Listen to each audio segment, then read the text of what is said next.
kalau betul lah apa yang disampaikan oleh guru-guru kita tuh laqad kana fi rasulillahi uswatun atau iswatun atau apalah namanya itu, hasanah itu betul-betul hanya Rasulullah ya, contoh yang paling sempurna. لأجاريهم قلدت ظاهر ما فيهم فبدوت شخصا آخر كي أتفاخر وظننت أنا أني بذلك. Kita sambil nunggu kepala sekolah CBS ya. Jadi kita diskusi hangat dulu. Nama Ustadz kepala sekolahnya siapa? Ustadz Abu Yaredi? Nama kepala sekolahnya Ustadz Roni Fatihan LCMA. LCMA. Kandidat doktor insyaallah. Insyaallah. Insyaallah. Sebentar lagi beliau akan datang. Jadi sambil menunggu Ustadz Roni, kita diskusi dulu dengan para masyayikh alumni Saudi. LC-nya di Saudi ini. Jamiatul Imam Muhammad Ibn Saud ya. Ya. Fara' di Mampang. Mampang kan nama murah bunyinya. Lancak Libya, Saudi Arabia. Cabang rambutan. rambutan. Bagus. Baik teman-teman, sahabat hidup berbagi. Ini diskusi hangat kita tentang umat dan umahat. Ya, tapi sebelumnya alangkah baiknya supaya teman-teman tahu, nanti kalau ketemu di jalan atau di televisi, Nggak usah ditegur, biarin aja. kalau melihat nanti mereka ini di televisi, berarti ini wajah-wajah yang sudah pernah masuk ke channel hidup berbagi. Iya, vlognya hidup berbagi. Ya. Jadi pertama kita perkenalkan dulu yang sebelah kanan saya, ini namanya Ustadz Irsyad LCMA. Ya. Tanya dulu ke ada tempang Ustaz nggak? Nah, kalau saya sih kurang setuju kalau dipanggil Ustadz. Nah, nama saya Muhammad Irsyad aja. Kalau mau ditambahin LC nggak apa-apa, tapi nggak pakai Ustadz. Jadi kita LC tidak identik dengan Ustaz. Enggak. Ya. Kemudian yang ilmu baru nih. yang sebelah kiri saya ini Ustadz Samsuardi LCMA. Ya. Betul. MA. Ya. Benar. Jadi kedua-duanya mereka ini teman seperjuangan saya waktu kuliah, dan masing-masingnya mempunyai maziyah, mempunyai kelebihan. Ya. Kalau beliau ini bukan maziyah, mazaya. Maziyah terlalu sederhana. Mazaya ya.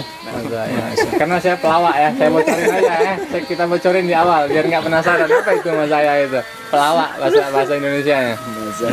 Jadi kalau ini kelebihannya, saya bocorkan aja salah satu, beliau ini cerdik. Oh, cerdik ya benar. Bukan cerdas, cerdik. Ini beramalnya suka mencuri amal orang, tapi tidak mengurangi amal orang lain. Ya, Tunggu. Bisa dicontoh bagi teman-teman. Tunggu Ustaz. Tadi mencuri amal orang tapi tidak mengurangi amal orang lain itu gimana? Contohnya kayak gimana itu? Mencuri tapi tidak berkurang itu gimana? Itulah uniknya. Ada dalam sebuah hadis, kata Nabi, man fattara sha'iman. Siapa yang memberi makan orang yang berpuasa, Ya. falahu mislu ajri fa'ilihi. Ya. Ya. Fi ma ma'nahu. Tapi mana ya. Maka dia mendapatkan pahala puasa orang yang berpuasa tersebut, tanpa mengurangi pahala orang yang berpuasa. Jadi ini Ustaz ini ketika saya di kuliah dulu di Jakarta, Senin Kamis beliau selalu hadir sekitar jam 6, dekat-dekat mau berbuka. Dia datang membawa minuman, datang bawa kue. Jadi saya heran juga. Satu hari saya diamkan, kemudian hari berikutnya saya diamkan lagi. Ini mungkin orang kasihan, mungkin tampang-tampang saya ketika itu masih susah ya. Tempat-tempat susah ya. Jadi dia kasihan beri makan. Tapi ketika kali saya tanya, saya tegur, ini teman yang satu ini kok kenapa ya? Ternyata alasannya luar biasa. Ini salah satu kelebihan beliau. Itu cara mau minjam duit itu. Saya kasih tahu sekarang. Kalau mau minjam duit kayak gitu. Jadi kelebihannya, saya tanya, katanya, saya mungkin tidak bisa puasa Senin Kamis. Mungkin ada kendala, kesibukan, atau memang perutnya nggak bisa, kosong ya. Jadi caranya, katanya, saya ingin mendapatkan pahala puasa akhir. Sabang. Gitulah teman-teman, bisa dicontoh oleh kawan-kawan yang mendengar ini ya. Berarti itu bukan cerdik. Definisi cerdik itu bukan seperti itu. Itu lebih tepat lagi malas puasa Senin Kamis itu ya gitu. Itu orang malas puasa kayak begitu tuh gitu itu. Aja. Ini kalau dari jauh kita perhatikan, coba lihat situ. Ini tampang-tampang orang, tampang-tampang artis semua nih, lihat. Iya. Gagah-gagah Silo semua. cali ada di sekolah. Iya. Gagah-gagah semua nih. Apalagi nih, mirip Sanjay Dutt. Mirip apa? Sanjay Dutt. Bukan mirip lagi ya Ustadz. Itu emang paman saya itu. Iya, masih Artis saudara. India. Iya, masih saudara sama kita itu. Kalau yang sebelah kiri saya, Yang pakai masker terus-terusan ini calon dokter. ini Ustadz Samsurdi LC. Ini kelebihannya luar biasa, penyabar, kemudian gigih. Contohnya Ustadz, tadi Ustadz bilang dia penyabar. Contohnya apa? Dia bawa mobil tadi, itu kecepatannya 80 sampai 100 itu. Saking sabarnya. Sabarnya itu dilihat dari cara belajarnya. Cara belajar. Ketika masuk Lipia itu, sampai-sampai dia menjadi Mumtaz Awail. Oh iya benar. Mumtaz Awail ini susah didapat. Tas awail minal wara. Kan? Laisa minal amam. Mumtaz Awail. Ya, Jarang-jarang orang Padang untuk soal Ustadz ya. Ustadz Suwardi ketika dia memperbaiki image konsulat Padang di Lipia. Nah, yang tadinya cuma dianggap predikat nilainya jahit jidan, mumtaz ada, tapi nggak sampai awail. Ustadz Samsuardi merubah peta sejarah. Oke. Tapi sampai Mumtaz Awail ya, paling atas berarti ya. Iya, paling atas. Kalau Udah saya- mentok itu Sat, udah mentok, udah di atas ini udah nggak bisa lagi, mau ke atas nggak bisa, udah mentok gitu. Ya. Kalau untuk kelebihan kayaknya belum ada yang betul-betul lebih belum ada di antara kita. Mungkin yang kurang ada. Saya belum punya istri saya. Ya. Masih bujangan. Kalau ini masih satu, belum lebih dia. Masih pas. Ini apa lagi nih? Sama. Berarti kalau masih bujang masih ada kesempatan nih. Masih ada. Ini para Masih 4 subscriber, jatahnya Ustaz ya. mahasiswa dan jamaah yang sudah subscribe nih bisa lamar jadi ini ya, Nomor HP. menantu ya. Nomornya nanti di deskripsinya lah. Nanti bisik-bisik aja kalau nomor, jangan di sini, jangan.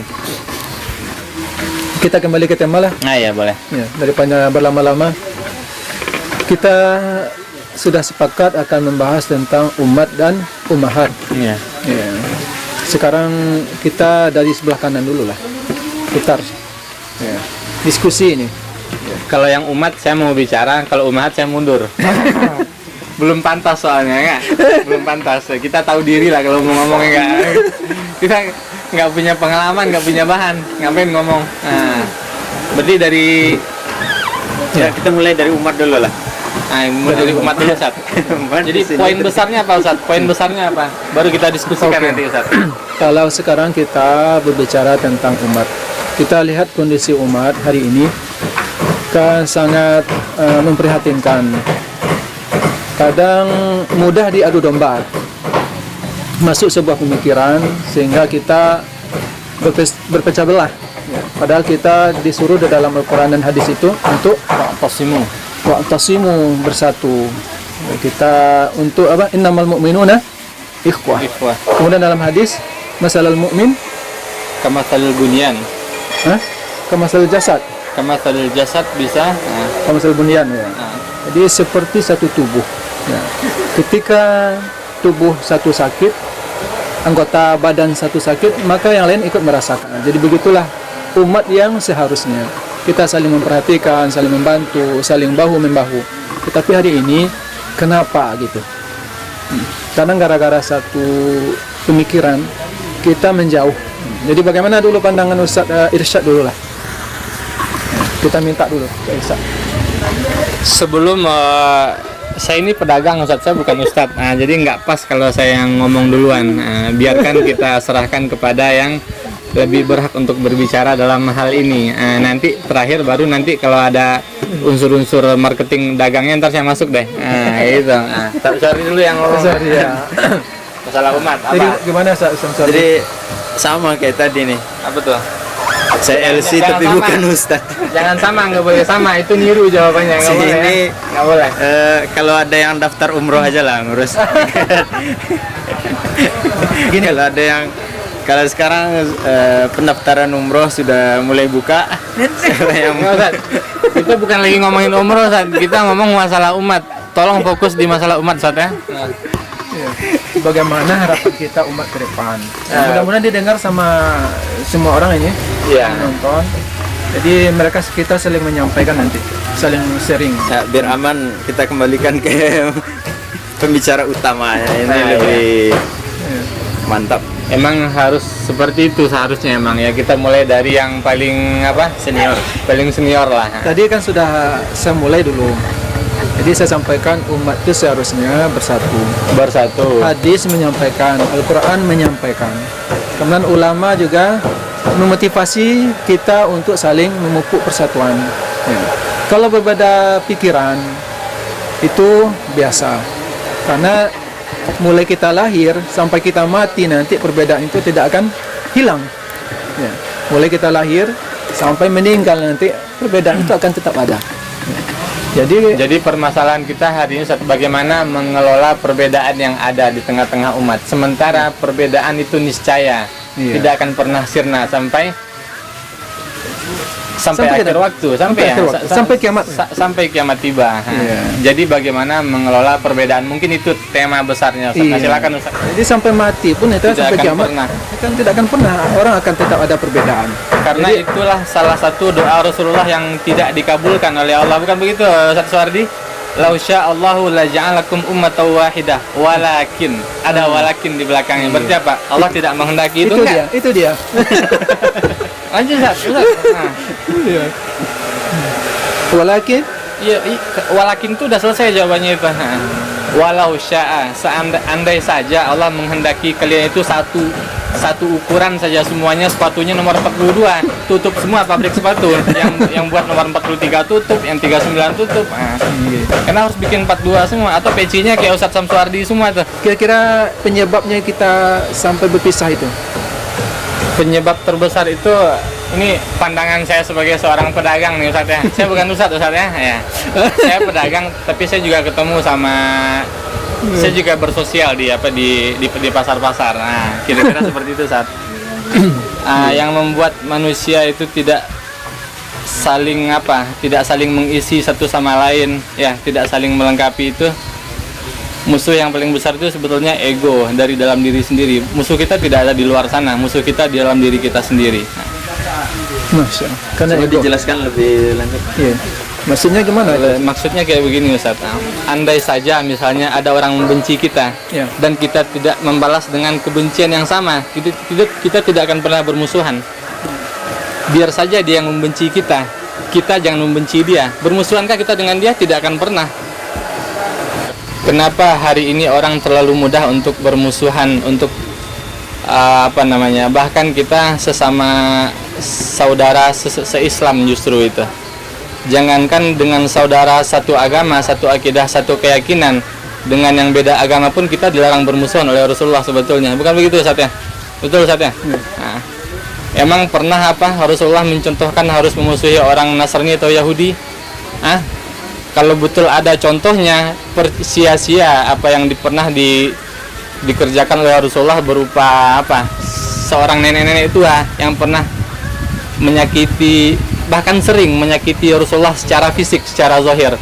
Kadang ditimpuk pakai kotoran, kadang diludahin mukanya, kadang itu di dalam perjalanan menuju ke tempat ibadah. Suatu waktu, cerita ini sebetulnya sudah sangat sangat viral sebetulnya, sudah bukan rahasia sebagian kalangan lagi sebetulnya. Tapi nggak apa, kita bahas aja. Satu waktu nenek itu tidak berada di tempat itu, akhirnya Rasulullah hatinya, rasa penasarannya terdorong untuk bertanya kemana itu seorang nenek. Akhirnya dijawablah, dikasih tahu kepada Rasulullah bahwasanya nenek itu lagi terbaring sakit di rumahnya. Rasa cintalah kemudian yang mengundang Rasulullah untuk mendatangi nenek itu, bukan kebencian. Kalau Rasulullah benci, kalau kayak saya misalnya kayak kita nih, mampus lu, mungkin kira-kira gitu orang ngomong. Rasulullah tidak pernah melakukan itu sama sekali, bahkan didatangi itu. Luar biasa. Itulah keindahannya akhlak Rasulullah. Itulah yang menarik orang-orang di luar Islam untuk masuk Islam berbondong-bondong, bukan dengan masjidnya yang mewah, bukan dengan manisnya kata-kata dari seorang ustadz, bukan itu sebetulnya. Langsung dari akhlak. Keindahan akhlak itu tidak bisa terbantahkan itu sama sekali. Itu kurang lebih pandangan saya yang seorang pedagang ini sangat awam dalam masalah itu. Saya udah lama udah nggak buka-buka buku lagi, malu. ini. Nah, Sekarang ini. terima kasih banyak nih Ustaz ya. Saya mungkin gurunya berbeda ya. Berbeda dengan Ustaz, berbeda juga dengan Ustaz Samsuardi. Mungkin dulu kami satu perguruan, satu kampus. Cuma karena saya perjalanannya mutar-mutar ya, mutar-mutar. Jadi agak banyak ditemui di mana ada di sini di lebih. Saya Muter-muter di mana Ustaz? Di Ka'bah apa di mana Ustaz? Jadi ketika bertemu orang-orang yang lebih, maka saya lihat ada kelebihan, saya berguru di sana. Ya. Jadi mungkin guru kita itu tidak sama. Jadi ketika saya belajar itu di sana ada terkenal, oh ini dia pakar di bahasa Arab. Itu syekh itu pakar di usul fikih. Jadi saya dekati. Ya. Jadi saya ambil ilmunya di sana itu. Ini mungkin berbeda, tetapi perbedaan itu tidak membuat saya jauh dari teman-teman. Seperti Ustaz Samsuardi. Ini saya tahu nih, beliau ini seorang salafi mutasyadid ini. Beliau ini keras nih. Dulu itu, kalau Ustaz Suwardi saya luruskan dikit ya. Kalau masalah Ustaz Suwardi tadi, dia salafi mutasyadid benar itu dulu. Sekarang udah makin gak karu-karuan. Makin gak karu-karuan. Semakin syadid tadi. Semakin jadi-jadi Ustaz. Nah, Makin syadid ya. semakin sadid ya. Tapi alhamdulillah. Nah. itu bohong yang terakhir tadi. Ustaz Suwardi, kita minta dulu sama Ustaz Suwardi. Sedikit Ya, pandangan Ustaz Suwardi tentang bagaimana mengelola perbedaan di tengah umat. itu cocoknya. Bagaimana Ustaz Suwardi? Apa diajak ngopi-ngopi mungkin Ustaz? Nah, Diajak itu ngobrol-ngobrol. sebenarnya. Itu kan ada banyak cara sebetulnya. Iya. Tapi kita pengen dengar dari yang Ustaz Suwardinya, dari Ustaz Suwardi kayak gimana? Apa diajak umroh gratis itu kan bisa juga kan? Soalnya beliau ini lagi mengasuh ini sekarang travel umroh. Nah, buat jemaah juga boleh, ntar ada yang mau umroh, orang tuanya, sanak saudara boleh langsung kontak Ustaz Suwardi nanti di sini bisa. Iya, kita minta dulu Kak. Iya, Lanjut. Ya, kita dengar dulu lah. Contohnya seperti ini Ustaz Suwardi. Saya kan berbeda sekarang. Saya dakwahnya di sekarang tidak di kalangan orang-orang alim seperti di pondok pesantren. Kalau di pondok pesantren mereka sudah hafal matan jurumiyah kan, hafal jamik durus. Ya, kitanya nggak hafal. Jadi mereka itu ada hafal semua, kita baca fikih mereka ada ngerti. Iya. Tetapi hari ini Benar. saya bergaulnya di kampus, Iya. mahasiswanya itu dari STM, Betul. kemudian dari SMA. Jadi saya berpenampilan menyesuaikan itu bagaimana menurut Ustaz Samsuardi gitu. Bagaimana? Apakah itu termasuk saya melanggar atau teman-teman menjauhi saya atau gimana? Bagaimana pandangan Ustaz Samsuardi menghadapi mensikapi perbedaan tersebut? Sekarang. Itu kalau istilah masuk wanan. Masuk abana Masuk itu. wana. Kata-kata pembuka dari Ustaz Suwardi, masuk abana. Ya, kita harus jelaskan dulu masuk mana ini kan sebelum ini ada orang Jawa ini. Iya. Masuk wana ke kalau diistilahkan dengan bahasa Indonesianya Alok full. apa?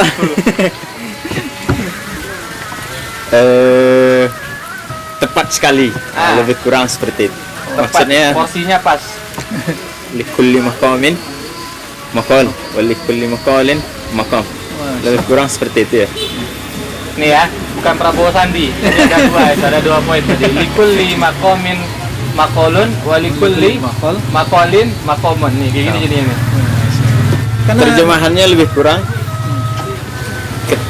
Ini akan kita dapatkan ketika kita itu banyak bergaul Ya. dan banyak berbicara.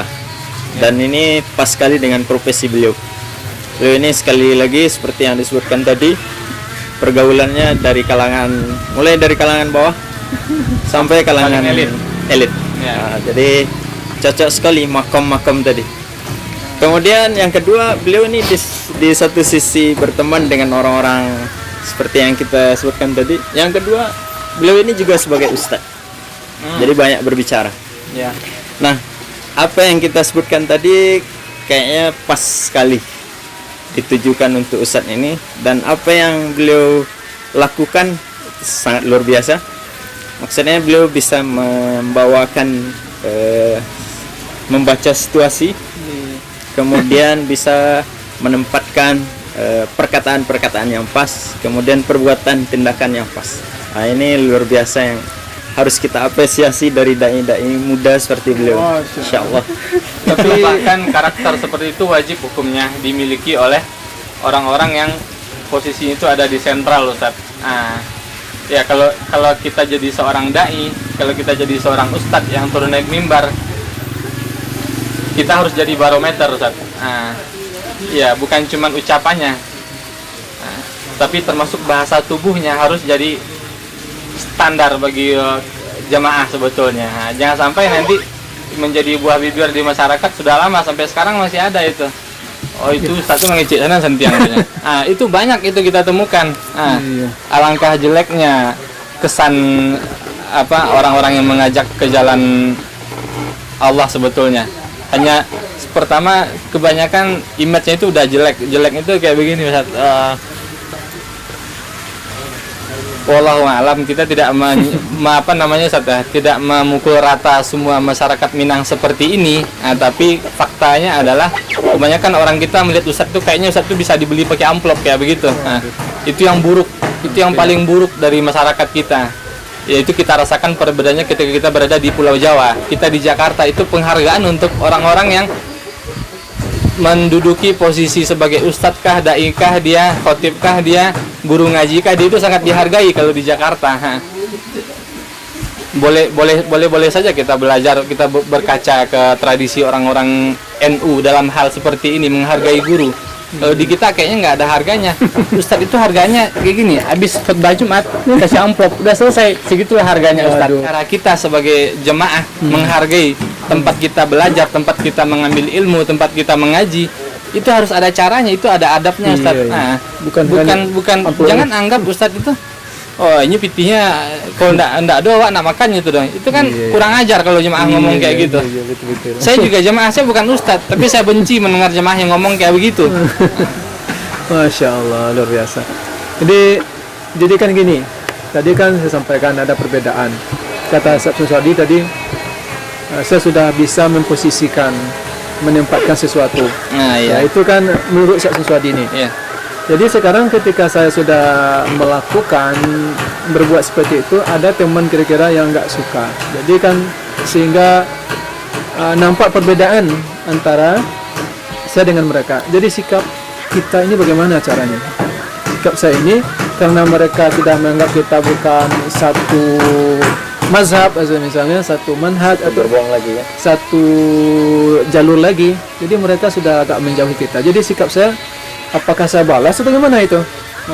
Ini pandangan ustaz ini berdua ini gimana? Saya balas atau maksudnya ketika bertemu dia tidak negur, saya tidak negur juga atau gimana? Kira-kira kalau secara ilmu dagang nih Ustaz ya. Ini saya pedagang Ustaz ya. Saya pedagang, saya bukan Ustaz. Nah, itu sama jeleknya kita sama orang itu berarti. Nah, jadi kita tetap jalin silaturahmi. Kita belum pernah ada dapat contoh dari, kalau betul lah apa yang disampaikan oleh guru-guru kita tuh, laqad kana fi rasulillahi uswatun atau iswatun atau apalah namanya itu, hasanah itu betul-betul hanya Rasulullah ya, contoh yang paling sempurna. Dan bahkan ketika Aisyah ditanya kaifa kana bagaimana si Aisyah akhlak Nabi itu, gua penasaran loh kayak gitu. Apa kata Aisyah? Jawabnya singkat aja, kana khuluqul Quran, kana Qur'anan yamshi. Masya Allah.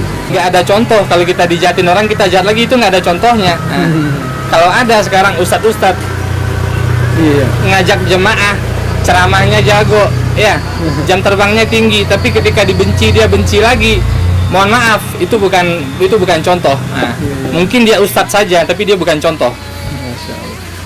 Tadi itu sebenarnya masih membicarakan masalah problem. Ya itu masih masalah. Kita belum masuk solusi. Kita belum masuk solusi. Tadi problem ya. Kita minta kepada yang diseniorkan lah. Gimana kira-kira solusi dari problematika umat di zaman sekarang itu? Nah, jadi kalau menurut saya, bagaimana cara umat untuk mensikapi problem atau masalah-masalah yang terjadi atau masalah perbedaan-perbedaan yang terjadi di tengah-tengah masyarakat, itu bagi saya solusinya kita harus berlapang dada. Ya, kita harus berlapang dada. Kita ketika teman berbeda dengan kita, jadi kita harus terima. Ya. Bagaimanapun kita meyakinkan dia kalau dia sudah tertanam. Misalnya nih, saya dulu sama-sama satu kampus ya. Satu kampus. Jadi saya lihat dia dari kecil sudah diajarkan oleh kakeknya, oleh orang tuanya, oleh guru-gurunya, memang pemahaman seperti itu. Ketika saya bawa pun dia ke tempat majelis yang berbeda mazhabnya, Ya. berbeda mazhabnya, dia tetap pilih mazhab kakeknya tersebut. Ya, ini memang seperti itu, tidak bisa kita paksakan. Kita tidak bisa memaksakan orang lain sesuai dengan keinginan kita. Jadi bagaimana caranya? Kalau bagi saya ya solusinya itu harus berlapang dada aja. Karena surga itu bukanlah ada di tangan kita. Kita tidak bisa menentukan dia ahli surga, dia ahli neraka, dia ini sebagainya. Karena yang kita hanya tahu sifat ciri-cirinya ya. Ahli surga itu orangnya seperti ini, amalnya seperti ini. Kita hanya tahu itu. Apakah dia nanti yang berbeda aliran, berbeda pemahaman dengan kita, dia penduduk neraka, kita tidak tahu. Wallahu a'lam. Ada orang yang sudah sekian tahun ibadahnya banyak, sudah banyak ibadahnya, kemudian mazhabnya bagus, tetapi di ujung akhir-akhir hayatnya dia nauzubillah, di akhir-akhir hayat dia sesat, nauzubillah. Jadi kita tidak bisa memutuskan hari ini kita ahli surga atau sebagainya, tapi kita harus berlapang dada aja. Nah, kita memohon kepada Allah untuk diberi hidayah. Jadi kita minta juga solusi dari Ustaz Irsad. Iya, berlapang dada itu udah pas sekali jawaban Ustaz Dedi Afdal, karena apa namanya, permasalahan terbesar umat itu adalah sebetulnya di apa, dulu pernah ada kajian khusus tuh Ustaz Syam sama Ustaz Afdal di suraunya Buya Gus Rizal Gazahar. Itu ada fikih qalb namanya, fikih hati. Ini yang jarang diketengahkan, ini yang jarang dibicarakan, ini yang sangat jarang mungkin dibahas di majelis-majelis ilmu. Padahal ini yang sangat menentukan hasil akhir sebetulnya. Yang sangat menentukan itu adalah bagaimana hati kita. Bagaimana hati kita, bukan bagaimana penampilan kita. Saya pernah dengar salah satu kutipan dari siapa itu, Ustaz Syam. Ya. Titik di mana Allah memandang seorang hamba bukan pada penampilannya. Kasarnya apa? Seganteng-ganteng, segagah-gagah wajah kita, Allah nggak pernah pandang wajah kita. Allah hanya lihat hati kita. Nah, disitulah inti dari seluruh permasalahan yang ada, baik antara sesama kita maupun antara kita dengan yang berkeyakinan lain. Apalagi antara kita sesama. Terus berlapang dada ya. Iya, kita kan satu kamar ini. Nah, kita satu kamar, kita dalam satu rumah yang namanya Islam. Cuman ada beberapa kamar di situ. Pantaskah kita kemudian berbeda dengan cara tidak saling bertegur sapa, sampai bahkan pada tingkat yang sangat tidak masuk akal itu sampai memusuhi, sampai menggibahkan di satu majelis, dari satu majelis ke majelis yang lain. Apakah ini yang diajarkan oleh Rasulullah? Silakan dijawab saja masing-masing. Rasanya majelis pertemuan kita ini sangat bermanfaat sekali ya, dan bermanfaat untuk saya pribadi. Saya menimba ilmu dari kelebihan Ustaz Irsad. Bohong. Dan Saya tadi lagi ngegombal itu. Yang saya ngomongin tadi itu bercanda semua itu. Kelebihan dari Ustaz Samsuardi juga. Ustaz Samsuardi ini orangnya tidak banyak bicara, tetapi ketika satu kali bicara maka goncanglah dunia. Langsung nanya nomor rekening kalau Ustaz Samsuardi kita. Bikin rusuh. Sekali bicara tetapi maknanya luar biasa. Sedikit lagi Ustaz, ada yang ketinggalan saya Ustaz. Boleh Ustaz ya, sedikit yang Ustaz Sam ya. Mumpung lagi dikasih kesempatan bicara, besok-besok beliau mau berangkat ke ini, ke Painan, nggak ketemu lagi kita, nggak tahu kapan ketemu lagi. Iya. Sekiranya, karena tadi Ustaz Dedi Afdal bilang jawabannya adalah berlapang-lapang hatilah, berlapang-lapang dadalah dengan sesama. Sekiranya kita ketemu dengan lawan bicara yang tidak lapang. Yang tidak lapang bagaimana? Itu pertanyaannya, itu harus dijawab. Apakah akan meletus perang dunia di situ? Insya Allah nggak bakal. Perang itu meletus kalau dia panas, kita panas, itu meletus. Kalau dia udah panas, kita masih dingin, perang nggak kita, Sat? Mustahil. Nah, itulah gunanya kita memulai dari diri sendiri. Kita nggak usah nuntut orang lapang dada, kita aja yang lapang dada. Ngapain nuntut orang, Sat? Saya izin dulu ada Syekh Kabir. Nah. Waalaikumsalam. Alhamdulillah. Alhamdulillah. Dia sengaja kami ingin menimba ilmu ini. memang banyak nama ini ilmu banget itu ya gue. Jangan rasa sih. Tarik lah. Ada jalan kan? Dari serius dari mana tadi kak? Agenda. Ini kami silaturahim ya. Sebuah rahim. Jangan Kasih apa Bang Roni?